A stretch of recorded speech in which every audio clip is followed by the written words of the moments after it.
Thanks for joining us today. I'm David Bottlworth, Executive Director of the Association of Indiana Counties, and today we have with us State Representative Tom Saunders. And Tom's been this House Representative since 1996, and I actually worked for Tom his first session when I was on the House Representative staff. His district includes all of Henry County, portions of Rush County, and northwestern Wayne County. And this year he's serving on the Local Government Committee, Roads and Transportation, and the Commerce, Small Business, and Economic Development Committee. So thanks, Tom, for coming over. Appreciate it. Thank you, David. You mentioned you were my first LA, and I've had a lot of great LAs since you, but nobody, according to my wife, has ever measured up to your standards. Thanks. We had a lot of fun, and I just know we worked so hard on constituent services and trying to take care of people at home no matter what was happening at the State House. So. We still try to do that. So I want to say hello to all my friends in local government. I still bleed local, and with this pandemic and haven't been able to visit courthouses, miss seeing all of you. Hope you're doing fine and appreciate the job you've done. And of course, you served as Henry County Assessor before you came to the State House. How did your experience in local government help prepare you for what you do at the State House now? Well, as county assessor, I became president of the Assessors Association, and then I was on the legislative committee. So I came out to the legislature and lobbied on behalf of the county assessors. So it gave me some inkling of what I was about to face. I think it made me look at and treat people differently when they come to the State House, because a lot of them make several-hour trip to get here, and it always upset me when we would go out there to the lobby and legislators would get up and leave, and then they come back to vote, and you think, well, you didn't hear what I had to say, but so it prepared. So what are some of your top priorities for this session? Well, as I said the other day to a local newspaper, I thought we were just going to deal with emergencies and issues pertaining to the pandemic, but I think there were 1,500 and some bills introduced, same as what we usually do. Yeah. I know the Senate went with their usual 10 apiece, and we were allowed 10. I only introduced 3. Introduced one that would eliminate straight party voting.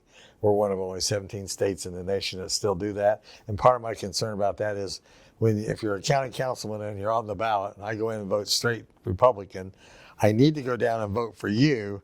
And if I don't, then you're undervoted. In some cases, it could change the outcome of that election. Yeah. And I think we need to look at that. Yeah. I know you're on the Transportation Committee, and one of the issues that's come up, the past 12 to 18 months has been overweight vehicles. They're limited right now to certain types of commerce.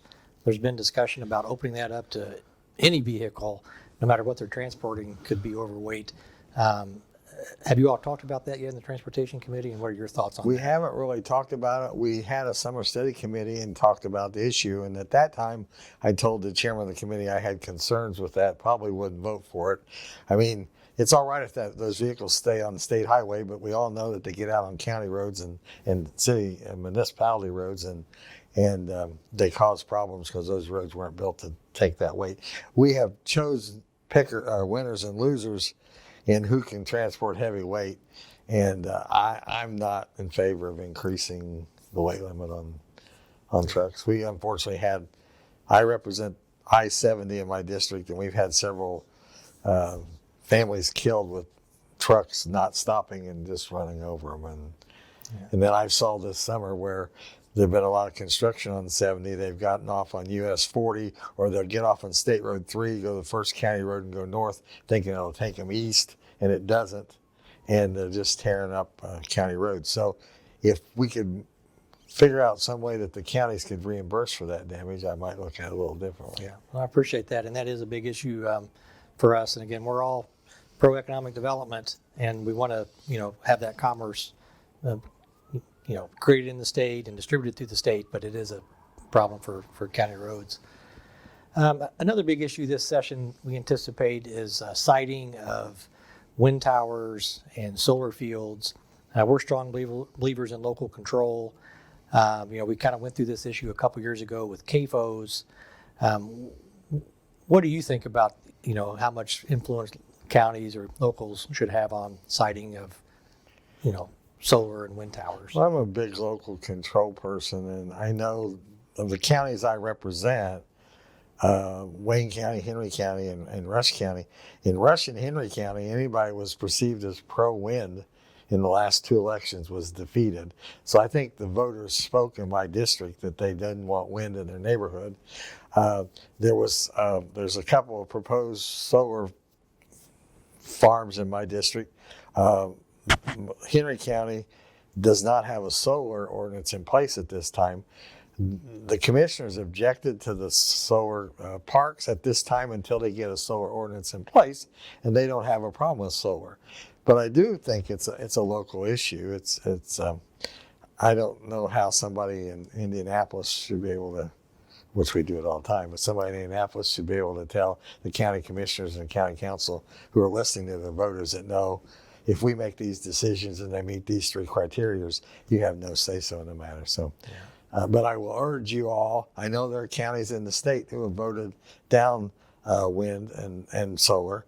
You need to contact your legislators because it's going to be a big issue, because the person that introduced the bill also happens to chair the committee, and I'm sure that bill will get a hearing, and he'll do his best to get it passed. Yeah, we appreciate that, and we're working with him and talking about our concerns. So thanks for bringing that up.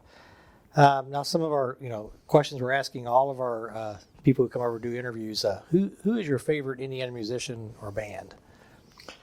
Well, I'm old school. I don't do rap, but I look at old school and old Hoagie Carmichael is I like Hoagie Carmichael music. I still listen to the 50s and 60s channel on Sirius Radio. So, yeah. What about your favorite county food or state fair food? I mean, I know you get out and visit all your communities at festivals and fairs. What's your favorite sort of state fair food? State fair food would have to be the elephant ear.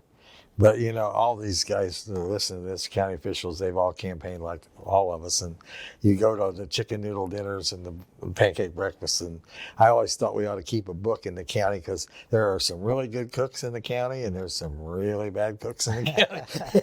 So, not to get their sausage and biscuits, because their biscuits are a little hard and the sausage are a little spicy.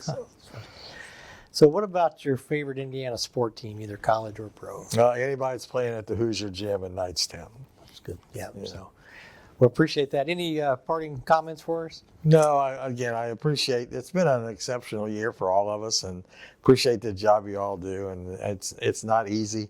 I think you guys have more control at home than I have out here in Indianapolis. And the people here in Indianapolis need to hear from you. Even if they're not your political party, they are your representative and your senator, and they need to hear from you early and often, not just at the last minute when we've been asked to throw something in there. David and the crew here do a great job for you, but there's an advantage that you have that David doesn't.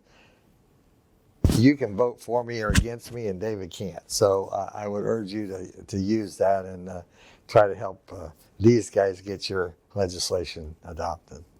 Well, thanks, Representative Saunders. And again, appreciate everybody tuning in, and we'll see you during our next interview. Thank you.